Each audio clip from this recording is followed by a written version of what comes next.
Hello, good morning, good afternoon, good evening, wherever you're in the world. Welcome to A Celtic World, the tactical review. My name is Anthony Maguire, and I'm joined, as always, with Paul Massey as we discuss Celtic 4, Kilmarnock 0, the last league game before another international break. Seems to be coming thick and fast, as that old cliche goes. So we'll get into that solid victory at Parkhead, which was less than 24 hours ago, 12 a.m. into Monday morning here in Perth. Not my favourite kickoff time, I've been perfectly honest, but here we are. Before we get into that, Paul, good to see you, mate. How was your weekend? Yeah, weekend was good. Very low-key, tame, quiet, which is pretty much what I needed and wanted after a little bit of a larger weekend in Melbourne, as we discussed on last week's show. So, yeah, pretty catch up with a few friends, nothing too major, bit of dinner here and there. And yeah, little cat nap before the match last night. I managed to get one. Apparently you didn't. So yeah, maybe my recollections of the match might be slightly sharper than yours, but we'll wait and see. But yeah, good result and a decent performance. Some good stuff at times, and some lulls, but a pretty functional performance all up, and I guess a pretty poor opposition, but we'll probably get into that. But yeah, good to get some goals again. Clean sheet, can't really complain. Routine victory, which, given some of what we've watched this season, we'll take that, I think, at this point in time. Yeah, I think yes, unfortunately didn't quite get the luxury of a nap, so sort of one eye started staying open watching the game, and in fairness, it was a good game to watch. So it was actually I thought it was quite entertaining. I thought Celtic played well. Took our chances for the most part when they came, and like I said, it felt relatively comfortable, which we'll go into the details, the nuts and bolts of that over the next hour. Feel free to get involved in the comments section. McLaughlin P was an early one in. I love your little emoji. Is that an emoji? It's not really an emoji. It's more of a avatar. I like that avatar. That's very Saint Martin, patron saint of getting us back on track. And my dad's chiming in here. I thought the 20-minute camera from Angles was great to see. Yep. Now we'll touch on the substitutes as well when they came on. Some of them came into the game a little bit earlier than others as Celtic's injury crisis rumbles on. Paul, where was I going to start? I was going to start with some team lines. Bear with me. I don't know if I can actually make that any bigger. I'll just see if I can. Hang on. Bear with me. There we go. So a few changes from the Michelin game during the week. Well, I say during the week. It was Thursday night, Friday morning. So I got up and watched that one as well live. Unfortunately, some poor defending by Anthony Ralston cost us that tie in the space of about 2 minutes. But there was glimpses early doors that we thought we'd maybe able to match it with Michelin, but they were like an Ange team on steroids. They wrote their systems down pat, and I think the important thing for us was just to bounce back in the league and just try and put pressure on Hearts. And as it turns out, they're the ones that drop points. But anyway, we'll touch on the table situation a bit later on. But probably the biggest surprise, Paul, Simpson Pusey in from the cold. Starting at right back, and admitting that was not probably his preferred position, but needs must when your team's ravaged with injury. We've got Trusty and Steele's trusty centre halves. Sarachi coming in for Kieran Tierney, which wasn't really overly surprising, and then probably the other slight surprise was the change up in the midfield after Arnie Engels. I thought, again, sort of playing well since he's sort of recalled to the side, but he dropped to the bench along with Negron in place of Rio Itati and Luke McCowan. And then it was the same front three of Kenny, Taneki and Maeda. Paul, thoughts going into this one? Kilmarnock not travelling well. They were They'd lost 4 on the bounce coming into this one. We obviously felt like we've turned a little bit of a corner, but obviously the European result sort of showed us up a bit. How are you feeling coming into this one? Yeah, look, I think the European game was a bit of a reality check for the bandwagon. I think they're a very good side. They've clearly got some good players, which we saw, but they're also really well organized, really well drilled. And they're better than some of their parts, which I think clubs outside of the big 5 leagues with lesser budgets really need to sort of come to the fore on those kind of things. So they're sort of doing all the things that I would like Celtic to be doing, to be honest. So I thought if we could get any kind of result over there, it would be a really big point. I thought a win would be a borderline miracle. But I wasn't surprised to see us get beaten over there. Disappointed to see us get beaten quite so comfortably without much of a fight. But yeah, they're top of the Europa League for a reason. And you know, we're on the way back up, but that tie probably just came a bit soon for us. I think of all the teams we'll play in the Europa qualifying section and the league section, they'll be the best team we face. So Still got Roma to play. Roma are decent. But I honestly think we'll be more competitive against Roma, especially at home, than we were away there. I don't think they've lost a single game at home in any competition this season. I think the fear I had with the Michelin game, just quickly, was the fact that it was 3-0 very quickly, and I felt this could be anything. Like, you just kind of felt like they weren't going to let up. And thankfully, I kind of felt like they did take the foot off the gas a little bit into the second half. But I was just sitting there going, like, this could be 6-7 quite easily if we don't sort of pull our heads in and get to grips with this. But thankfully, that wasn't to be. But yeah, you just had the fear because they had that intensity. And I think even if they concede a goal, they'll think they can score 3 in return, sort of thing. So they're just, very well drilled. And again, using a money ball type. They're obviously part of the Brentford setup, but that sort of money ball analytic style of recruiting players from Chile all across Europe and turning, rough diamonds into polished gems, basically. But yeah, they were part of the Brentford setup. They were sold and bought out independently two seasons ago. So I think 2023 they sort of de-linked, I guess, from Brentford. But yeah, they're still employing the same kind of analytics. And yeah, look, I thought they mixed big physical, strong players with good technique and a high pressing game, and they shifted the ball quickly. And as we've seen in the change up between the last manager and the current interim management team, moving the ball more quickly can make a world of difference. So they were very slick and decent, and we weren't at it. And the strength and depth's clear to see in terms of the starting lineup there. You've got Ralston and Forrest down the right. With the best will in the world, that it's your absolutely backup right back and a right winger who's 34 and had a stellar career, but is shouldn't be relied on to be a start against the best team in the group. So it kind of shows where we're at. And yeah, I'm the same as you. I'm glad we didn't get absolute scalping, but it was a bit of a humbling and a bit of a jolt back to reality. But then you come back to domestics, and it's a bit of a procession, really. It was like you say, it was a pretty straightforward day at the office. As far as going back to team lineup, for me, yeah, JSP is the big surprise.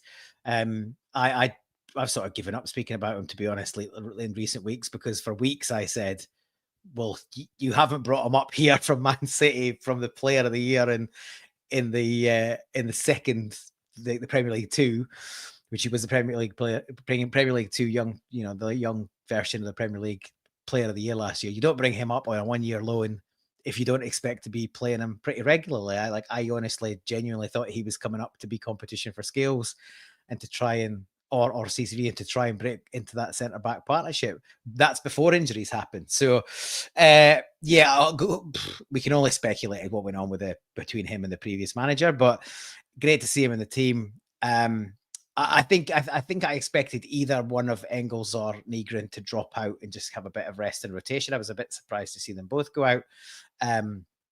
But in the grand scheme of things, the amount of football being played and the quick turnaround from Thursday to Sunday, it wasn't a huge shock to see some swapping in the midfield. McGregor never gets a break, and we've talked about it a lot. I think there's a case for, if you're mixing up two of the three centre midfielders, maybe McGregor could have done with having a day off. I'd love to see Engels play a little bit deeper in that role more often. But then his replacement Bernardo's not even on the bench.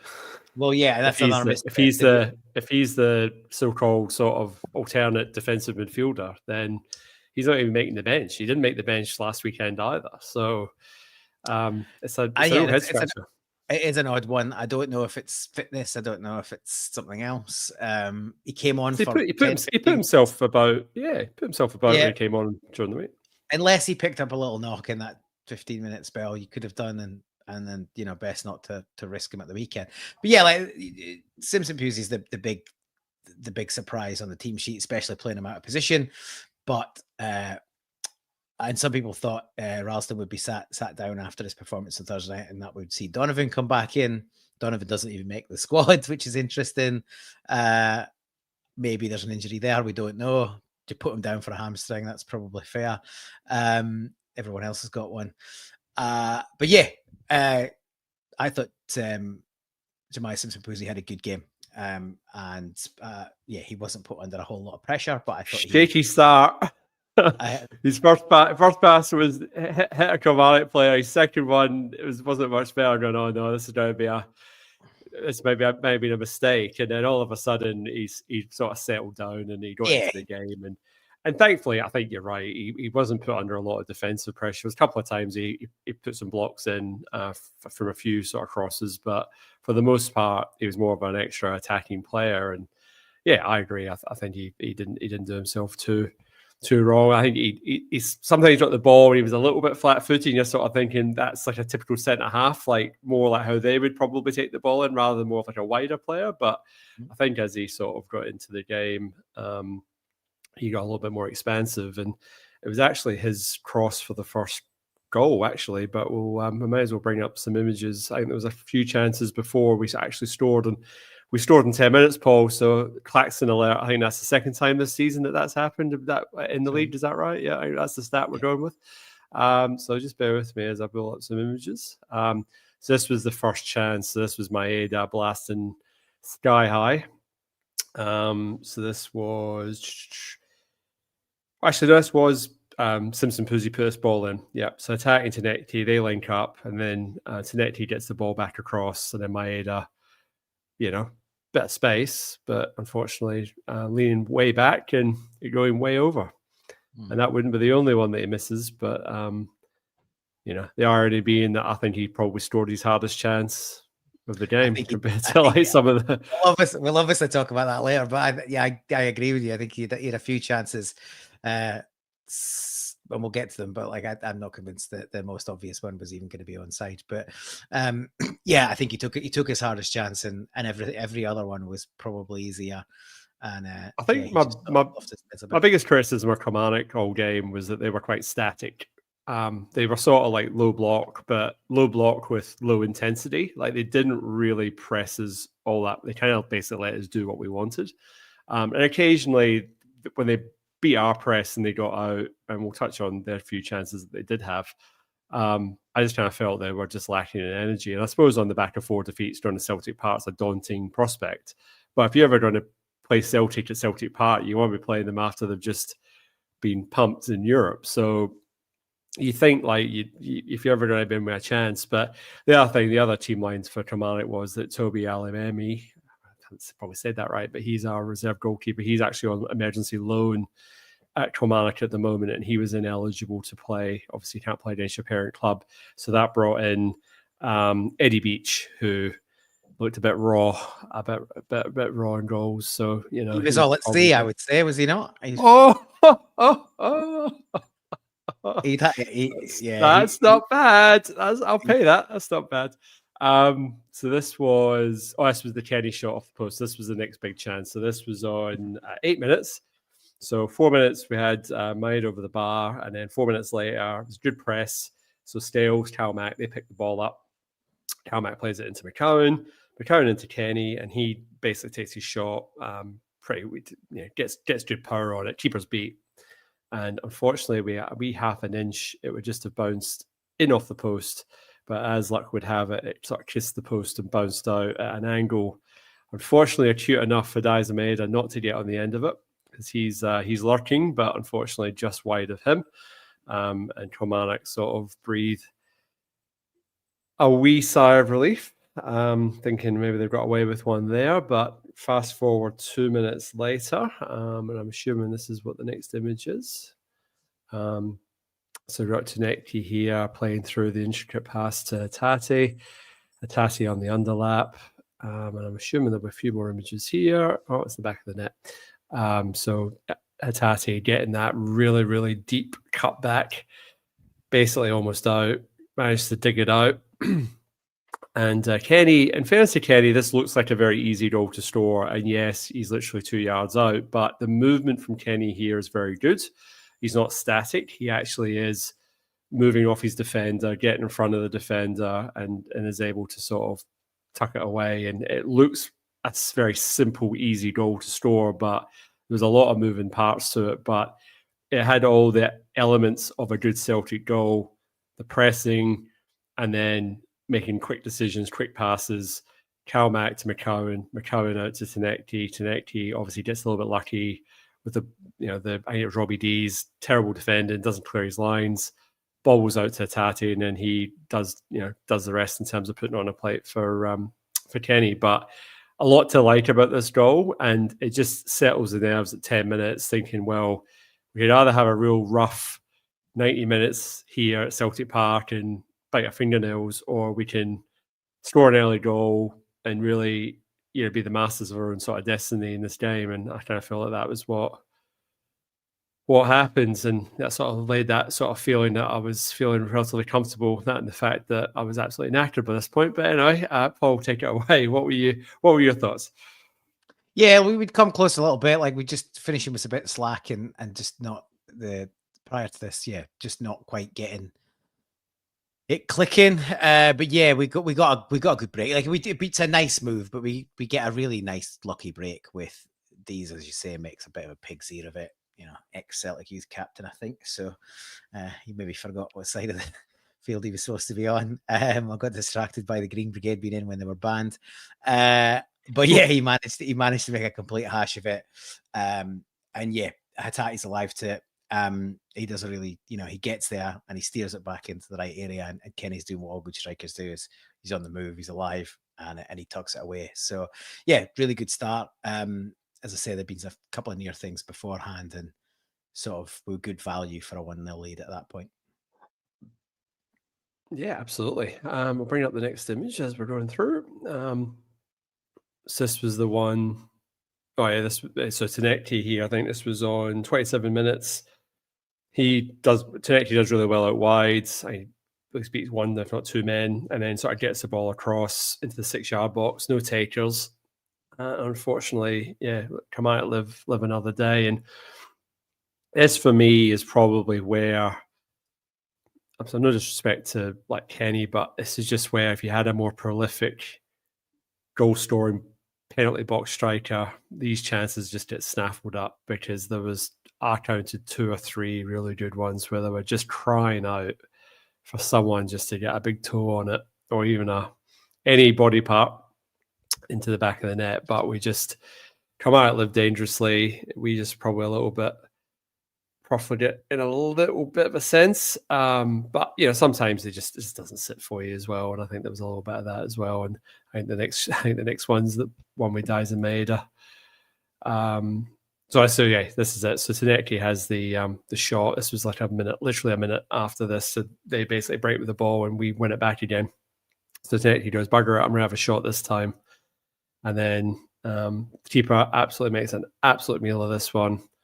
And then Dizameda also makes a meal of it. You won't want to watch the replay on this one, but I think it literally stands on the ball. I mean, it's an open goal there, and Paul, you're sort of claiming there should be an offside with this one. I Obviously didn't get that far, but yeah, I think the flag would have saved his blushes. He's not much further back from that point when Kenny toes it away from the keeper, so I think he's pretty clearly in an offside position. He sort of gets his feet muddled, the ball sort of sticks underneath him, and there's a bit of a half fresh air swipe, and yeah, he somehow contrives to miss from there. But I think if he'd knocked it in the net, he's almost certainly offside. So I guess no harm done. And the only harm might have been done to his confidence, but apparently not, because he finishes with a plum second half. So and as you say, probably the hardest chance of his day. So yeah, I think the flag would save his blushes. So yeah. So by this point, I think that's about the 27th minute. So Sparacci's already come off by this point. So he came off clutching his hamstring. So that's what, fourth Celtic player with hamstring injury this season. Would that be right? I think so. Yeah. And I heard today that Alistair Johnston and Callum Osmond are both going under the knife for more surgery.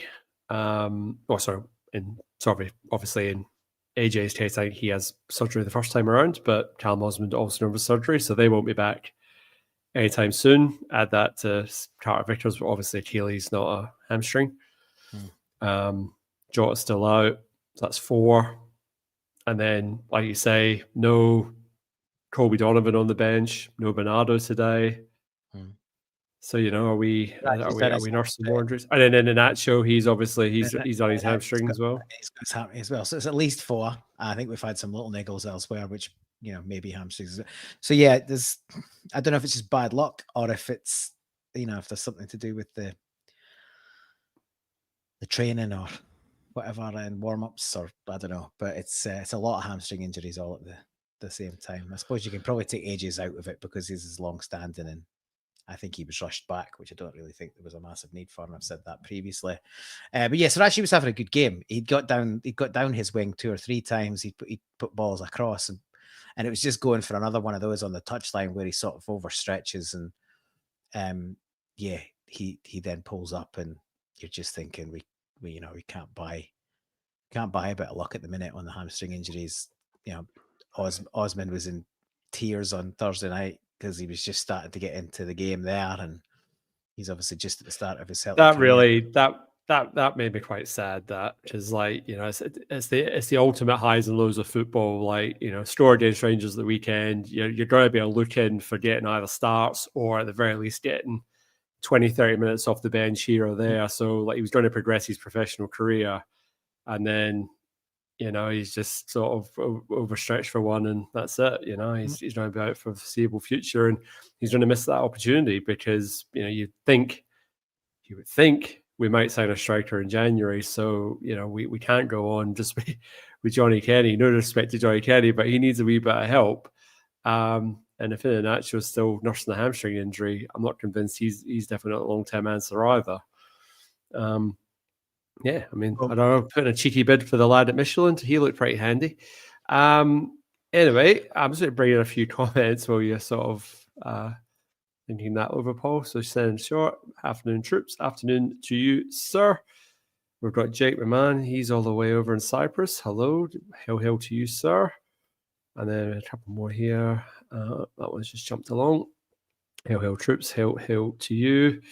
And Monty's in the chat as well. Afternoon to you, sir. So the chat is starting to liven up. So get involved, and I'll pull up your comments as we go along. We're 25 minutes in, plenty of time to go through this 4-0 victory last night. So the next one up, I think, was actually Killie's chance. This was probably their best chance of the game. So Beach goes long, as in Hail Mary long, catches our centre half asleep, and Bruce Anderson on the half volley rattles it. I don't know if we're going to see the image. No, we're not going to see it. Rattled off the the crossbar, and you say that's probably their best chance of the game, and then they back that up. Bear with me, I've got my notes here. So this was another 5 minutes later. Calmac with a loose back heel. Play breaks down. They basically run it all the way out the park. And then we've got Watson, who apparently we may be linked with a move in January. He plays the ball out wide to Tiffany, and his shot is deflected by Stales. I don't know whether Schmeichel gets a touch on it as well. But again, that was probably Kilmarnock's two chances in a nutshell there. Again, it's probably the only criticism under the Martin O'Neill era, Martin O'Neill tenure, is that we do seem to give up some reasonably gilt-edged chances when we seem to be absolutely controlling the game. So again, 75% possession, turning their ball back over to us fairly comfortably, but they just, a couple of long balls just seem to catch us out a wee bit. I thought, defensively we looked good. I thought Austin Trusty, he's been great. I mean, he got his head in a lot of stuff and just basically got us back up the park again. And Stales played well as well. We're looking sound, but then all of a sudden we don't look sound. It's just like, explain it, Paul. Any thoughts on it? Yeah, I think because we're willing to move up the park more quickly, and we're probably being less cautious than we would under the previous regime, there's going to be a little bit of space to exploit here and there. And the players are kind of getting used to a system adjustment. So I think O'Neill's style is he's probably willing to take the risk to give away the odd chance for the opportunity to be more aggressive and more expansive and more, play the ball further forward and be higher up the pitch. But I'm not so bothered about this one. We turned the ball over and they came at us. But we defend it well. Like, Scales gets out and he gets a block on it. To be fair, Schmeichel then makes a cracking save because that could be spinning and looping just under the bar. So he needs the touch and he does it well. But that's what they're there for. The keeper and your centre back, as Roy Keane would say, that's their job. They're doing their job, and they have. They've done it well. The previous chance, the Anderson chance, a bit more concerning because it's just a big hump up the park, and it beats everyone. So Trusty and Scales had good games, but neither of them have really tracked this. But one of them should be, in my view, stepping out and winning that ball before it's anywhere near here and sending it back in the direction it came. It's allowed to bounce and then it gets through, and Anderson's sort of timed his run well. And he catches it. Maybe he even catches it out too well. Like, he cuts it super clean and it cracks the bar and comes back out. The defending's good from here though. Calmac's the first one on the scene, and when a ball comes back off a keeper, a defender, or the woodwork, the defense can sometimes be a bit flustered because of the chance that's just been given up, and then compound it by making another mistake, like the Dane Murray one the other day at Hearts is a perfect example. We've been stretched and he panics and he smashes it into his own net. You see the skipper's just calmness personified. He's on the edge of the 6-yard box. He chests it down to, I think Kieran Tierney, and off they go. They pass it around the pitch and move it up the park, and sort of deal with it. But it's a pretty routine big punt, and we should certainly be dealing with that a little bit better. And it was a bit of a warning sign, but it never really, beyond that next chance that you shared, it never really got much more concerning than that. Yes. Start a comment here I wanted to bring up from John Clements. Watching Trusty's performances, you've got to think he must have booted Brendan's cat.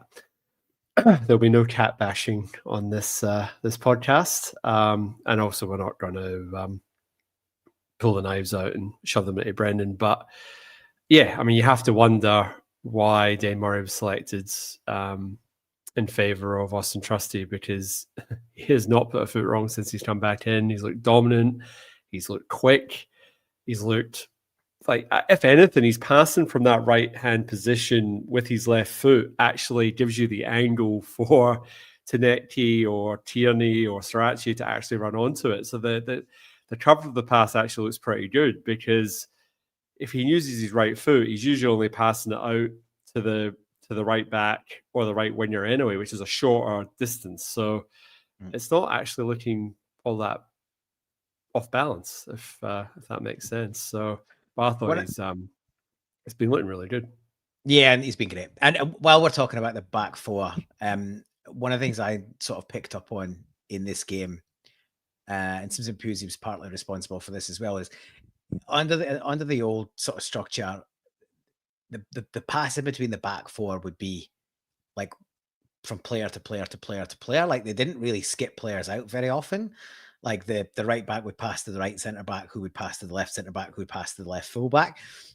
I feel like it was regularly the left centre back would go and skip straight to the right back, or a Pusey would skip out Trusty and go straight to Scales, or even switch it completely fullback to fullback. And I thought there was a lot of that where they were just shifting the ball a little bit, as you say, either at a different angle or quicker, or missing players out. They just moved the game forward a little bit more.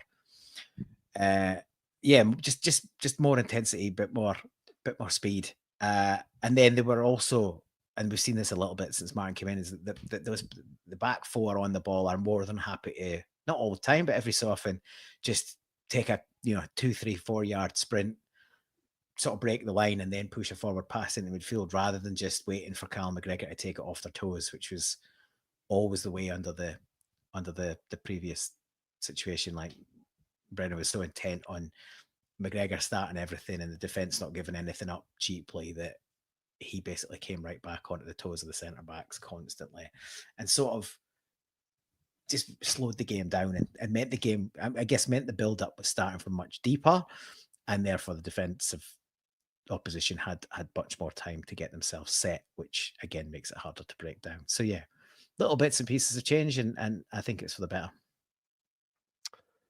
A word from our supporters. Hey mate, you are watching the least boring Celtic YouTube chat show in the world.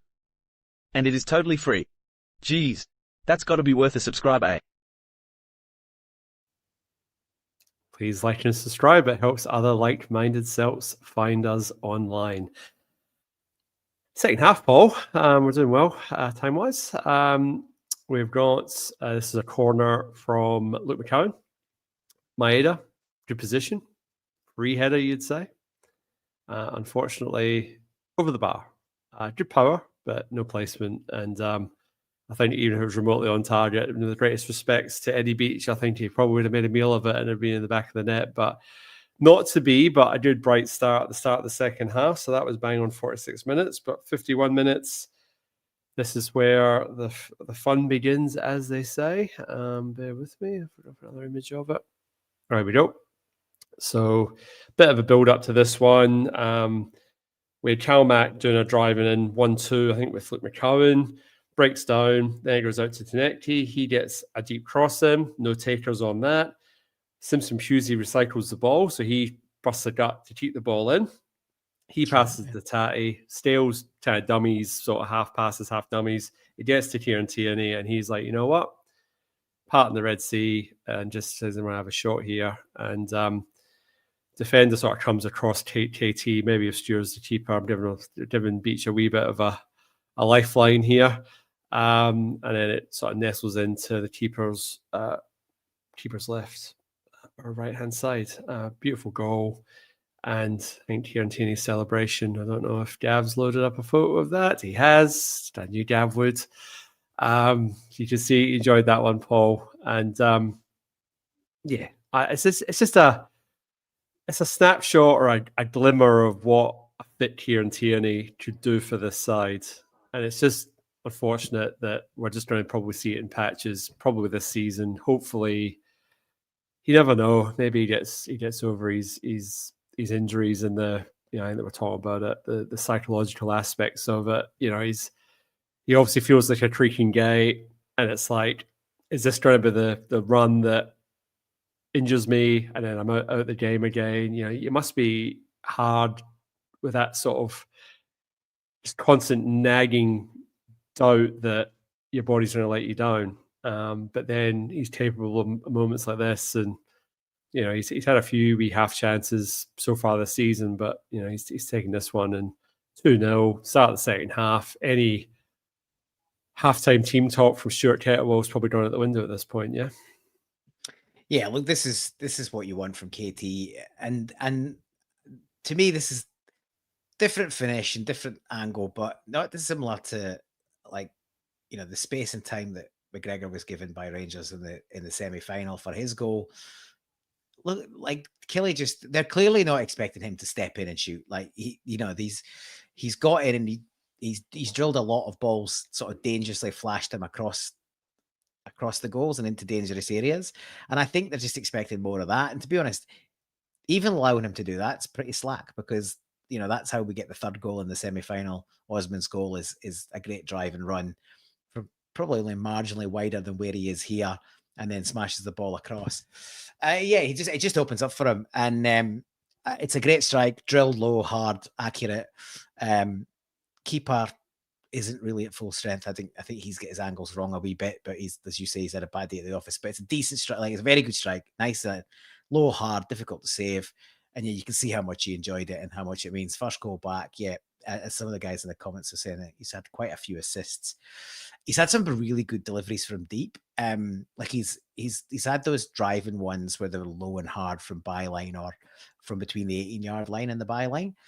But he's slung in some. Well, there was one in the first half, Paul. There was a one, but he plays a splitting pass in. It was one of those deep sort of crosses that he does with a lot of pace on it. And Kenny gets in between the two defenders, and I think the defender, either he headers it onto the defender's head and it goes out for a corner. But dangerous ball. And they're the sorts of ones that you want against packed defenses, because you've got the defenders running back towards their own goal. The ball's getting whipped in with pace. If the centre forward doesn't get at the end of it, there's every likelihood the defender either headers in his own net, or at the very least you're winning a corner kick. So he is starting to bring those sorts of deliveries into his game. He had a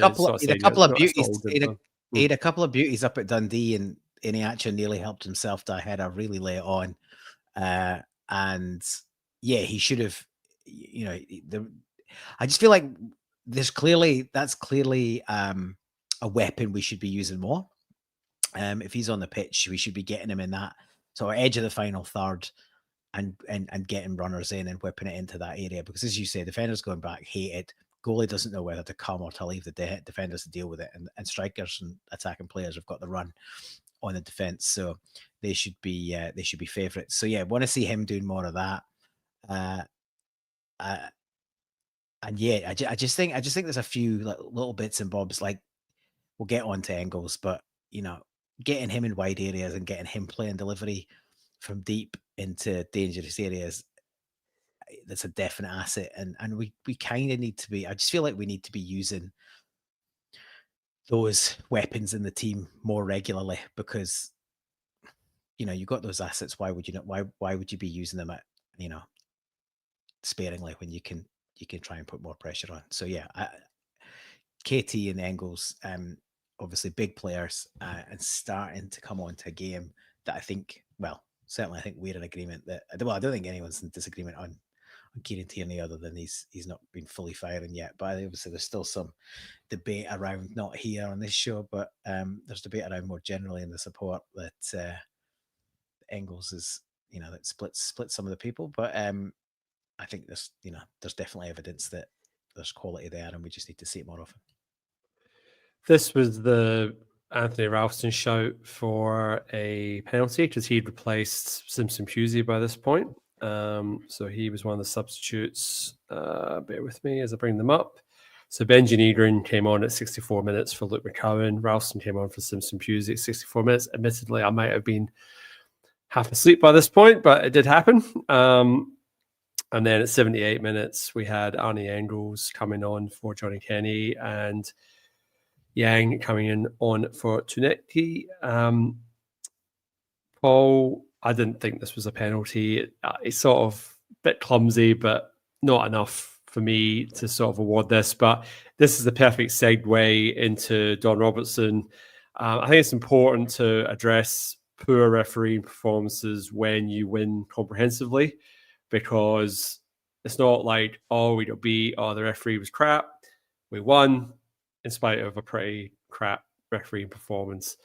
3 instances with Don Robertson that really just, it's 2 that I can't. I know there's a third one, but it's not coming to me right now. But the 2 where the Maeda yellow card, absolutely ludicrous decision.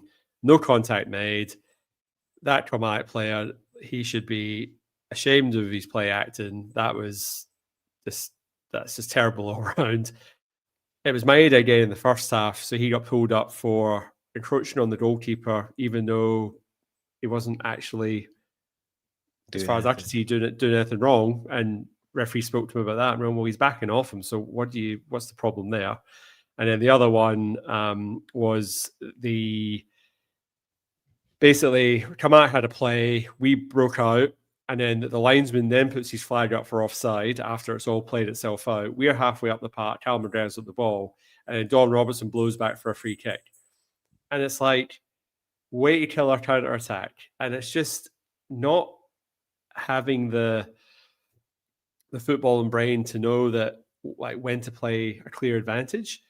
Or if you're being cynical and it's like, well, that's the only way that a referee can now disrupt Celtic's pattern of play is to blow for soft free kicks and, later the law stuff, or the ball wasn't in the right spot, move it back 5 yards, or, oh yeah, it was offside, so I'll blow for a free kick even though we've got possession and we're heading in the right direction, sort of thing. So I just kind of feel it's the only stuff they can get away with that doesn't draw the ire of VAR.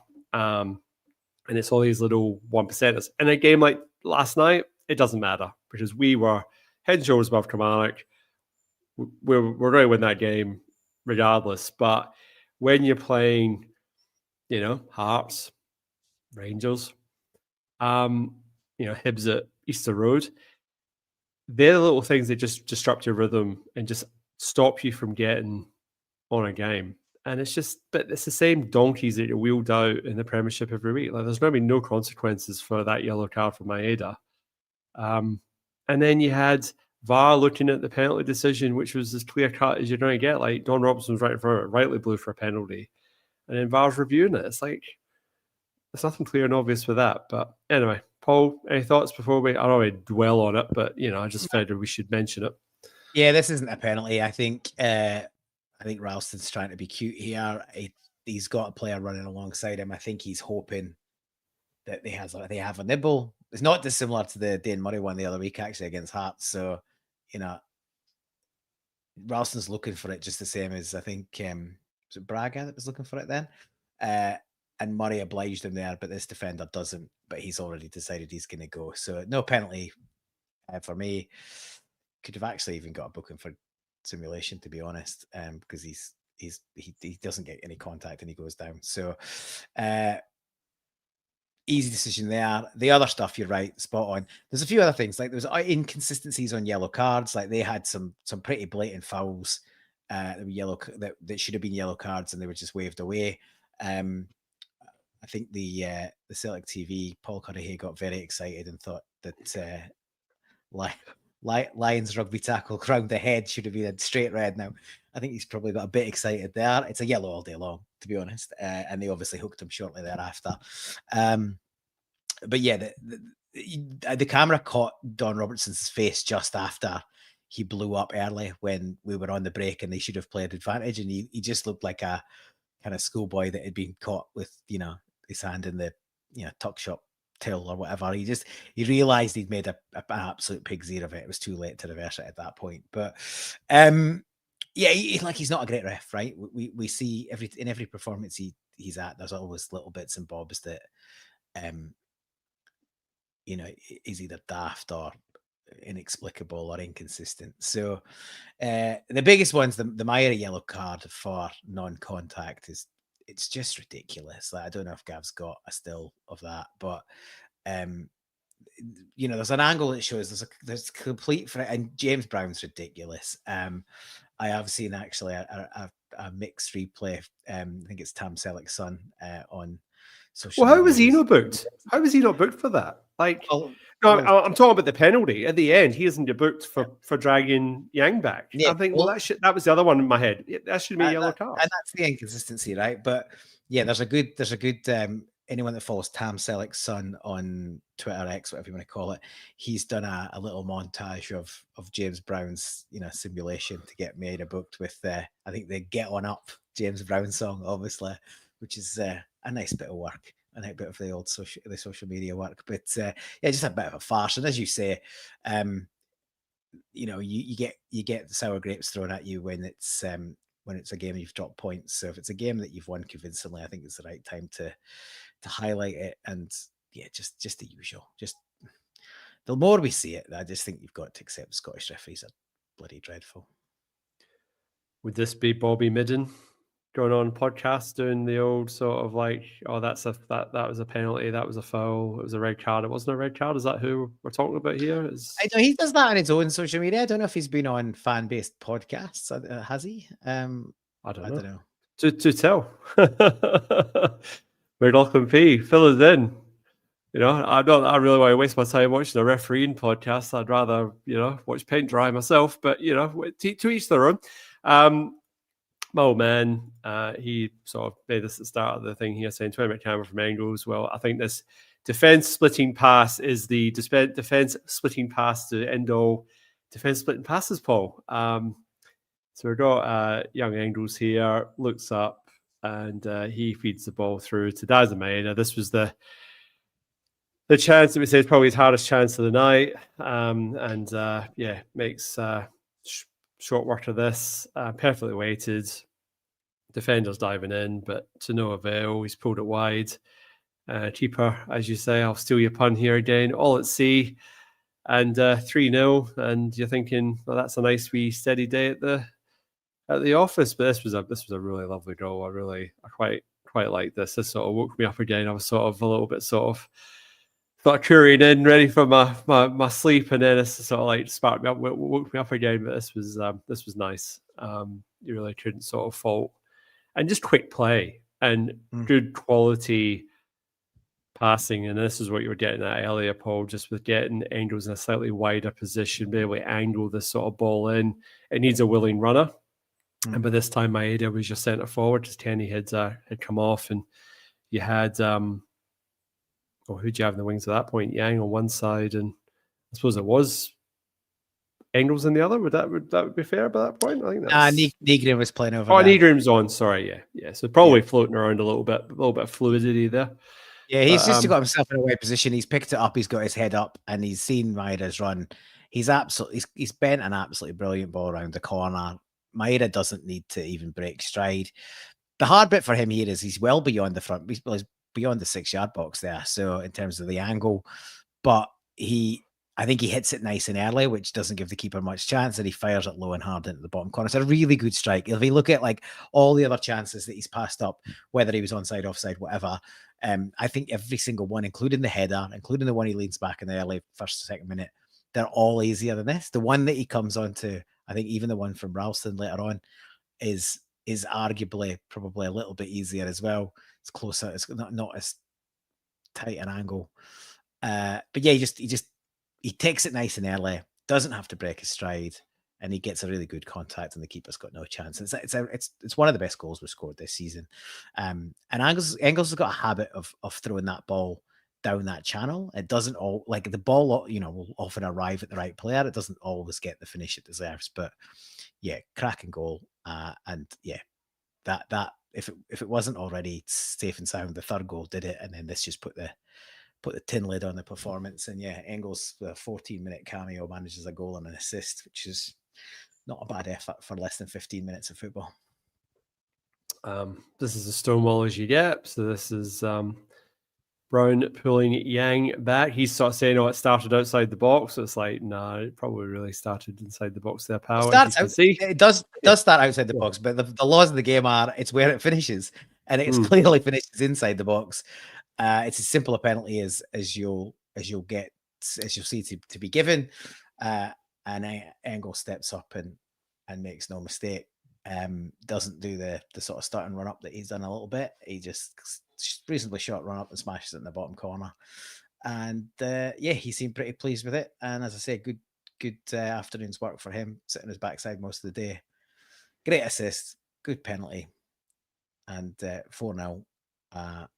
Probably didn't even flatter us in the end. Killie offered very little, and yeah, they'll be a bit concerned. 5 on the spin at the wrong end of the table.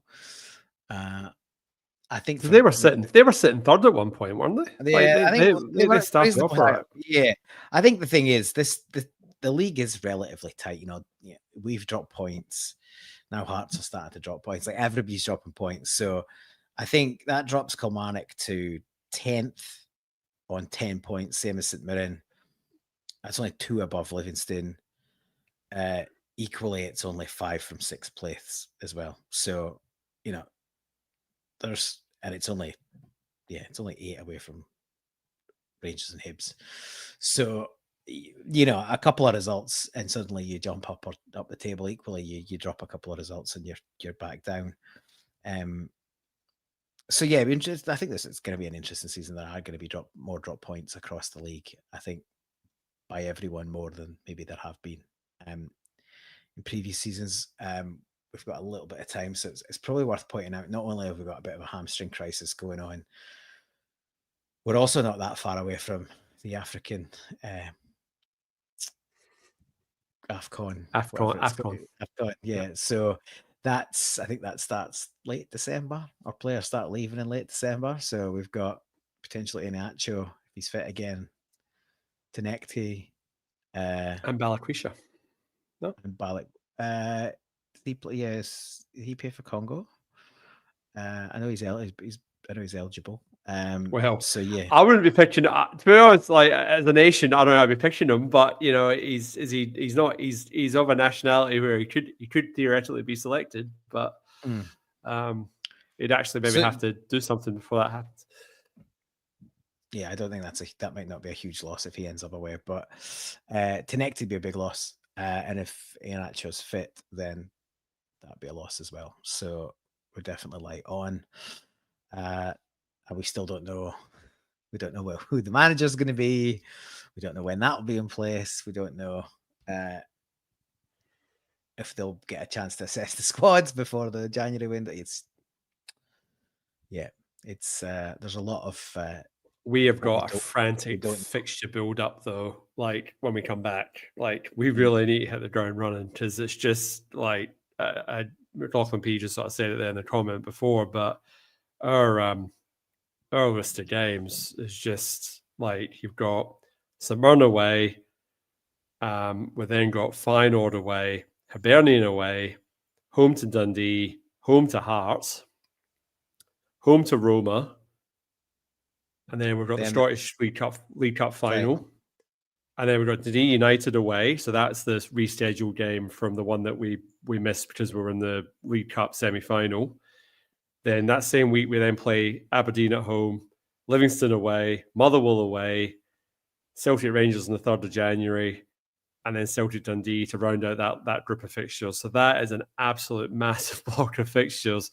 And I know somebody was saying, we could be top of the table again by that. Well, we could be, but that requires us to win and not really drop any points in that sort of chunk of games. And with the squad as threadbare as it is, 1 or 2 more injuries, and I'm hoping that's not going to happen, but it would only take a couple more injuries and then we're sort of playing juniors really, because pretty much everyone's getting a game. I mean, we're basically playing Simpson Pusey out of position, so that sort of tells you that we're obviously a wee bit stretched at the moment. And the thing is that our injuries aren't going to suddenly go away because everybody who's injured has got a proper 8 to 12 week injury at minimum. Like, these are like multiple months. This isn't like somebody's close to coming back. They're all, I mean, I'd think maybe out of all the long-term injuries, Jota would maybe be the first one back. Yeah, it's absolutely it's crazy. So it's 13 games in 7 weeks. So yeah, it's 2 games a week. Dunhall LP saying we should concentrate on the SPFL and forget the Diddy Euro Cup. I mean, that's all well and good, but you can't get scudded like you did in Denmark either. That's not going to help your confidence. You still got to find a way to perform in both. I mean, ideally not pick up injuries would be great, but you just can't ignore it. You're in it. You've got to compete, and that's, as fans, we expect Celtic to compete in all competitions that they're playing in. But it's going to be an interesting couple of months, Paul. As you say, 7 weeks. That takes us past Christmas. I'm going from when we come back to that fixture against United on the 10th of January, 7 weeks across that period. So across that 7 weeks, it's there's a lot of, I'm not saying it's season defining, but it will go a long way to seeing where we end up. Well, there's there's a lot of football happen after that, but but season defining in the sense. Well, you're right. Season defining in the sense that we'll win a League Cup or not. Season defining whether we've got European football after January or not, because you only get pick up some results. As unlikely as it seems, you don't have to get results if you want to qualify for that next sort of stage of the Europa League. And as we've said previously, we've got to be, all right, we're hoping Hearts will implode, and they've dropped another 2 points on the weekend, but that comes from putting pressure on them. Like you've got to keep on them. Like you can't drop points yourself and it takes pressure off them. You've got to keep the pressure on them. You've got to keep winning. And the other thing is that, Rangers are Rangers, they're starting to win games in the league now as well. So, we're 5 points clear of them. You don't really want them getting any closer to us either. So we've got to just keep the wagon rolling as it is. But and there's a lot of I've noticed a lot of commentary in Celtic TV commentary we're making it. Other people have been making it is like, oh, well, there's only 4 points between Celtic and Hearts. Now, well, hang on, there isn't. There's still 7 points and a game in hand. A game against United's not going to be straightforward, you wouldn't think. So, and especially not in the middle of a fixture build-up. So that kind of complacency of it's back to 4 points already doesn't do anyone any favors. Yeah, we should be winning our games in hand, but leave that for the other lot to speak about that kind of complacency. We'll get on with winning the next game and moving on from there. But yeah, we've got a little break now, which would be good for the squad. Hopefully some of these injuries aren't as bad as they perhaps think they are, and maybe some of the players that we've been missing have just had little knocks and niggles, and maybe we can get them a rest for a couple of weeks and sort of get that squad sort of built out a little bit. But yeah, there's plenty of games to come with the squad that is getting stretched and will only continue to do so. So I certainly hope the manager search is well underway and we've got somebody at least able to be looking at the squad early and starting to identify players. If it was me, I would take some of that big chunk of cash that's sitting in the bank and go find out who's running the analytics for Midtjylland and pay them a decent sum to come and plug it into our system. But can't imagine there's anyone at Celtic that forward thinking and forward. I think that would be like trying to get an Ethernet point, an Ethernet cable, and plugging it into like an analog phone port, Paul. I just don't think we've got the right infrastructure for that to. A YT joke there, but they don't really infrastructure to make that work, sadly. But I think there's definitely it definitely felt a little bit like Jurassic Park versus Astronauts last week in Europe, because they just seem to have all sorted out for the time being. And what will happen is they'll probably end up selling 3 of those players at the end of the season, but they've got the system in place that they'll just bring in some replacements, and not saying like for like, but they seem to have a system that works for them. So fair play. And they're a young club. They're only 20 years, so something for Rangers to aspire to. Anyway, Paul, we may as well do man of the match. I think Austin Trusty was the official man of the match, I believe. Did you want to concur with that one, or did you have somebody else that you wanted to nominate? Well, honourable mention. I thought Simpson Puzzi made a good debut, and I expect to see him utilised again.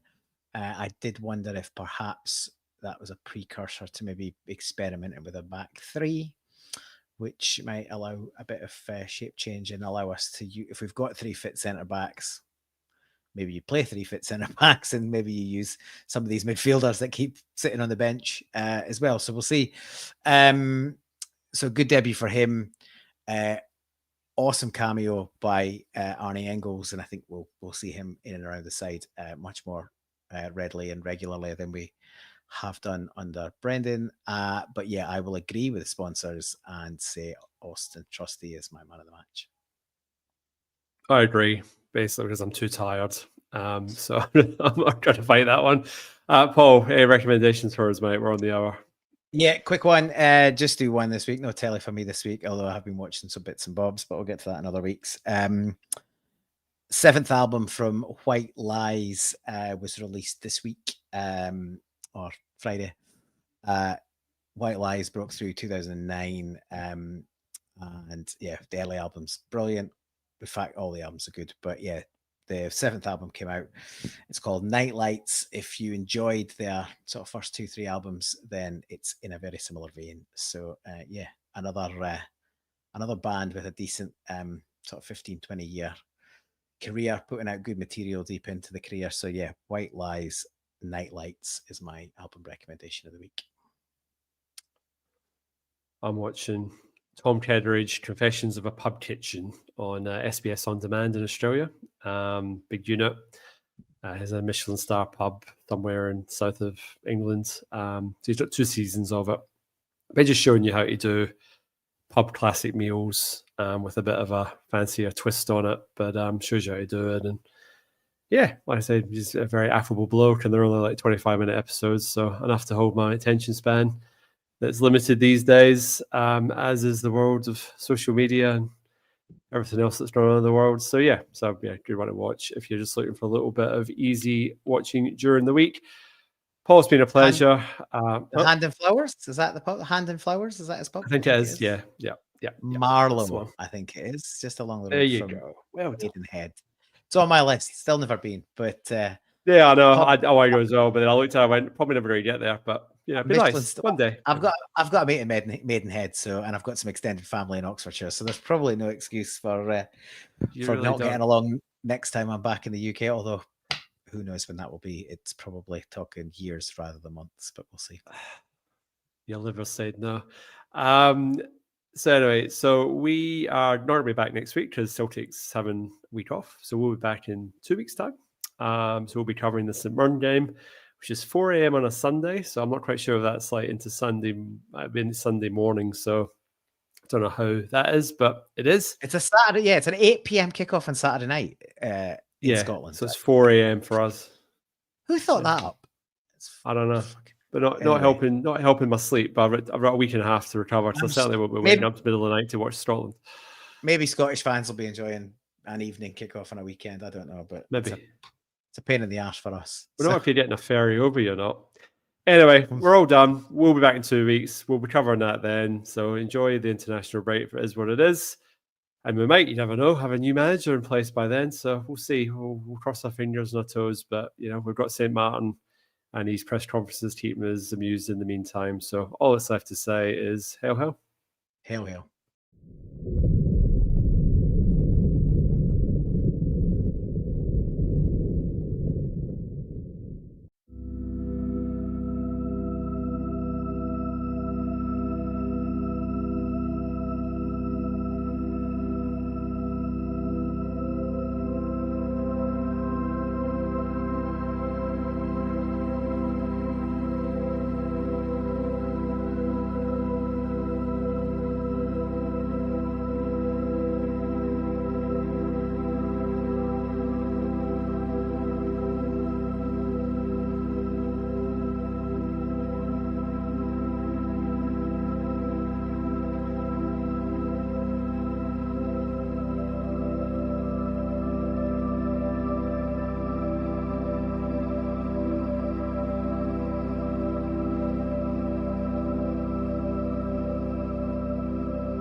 instead of this settling for mediocre, imagine what we could be.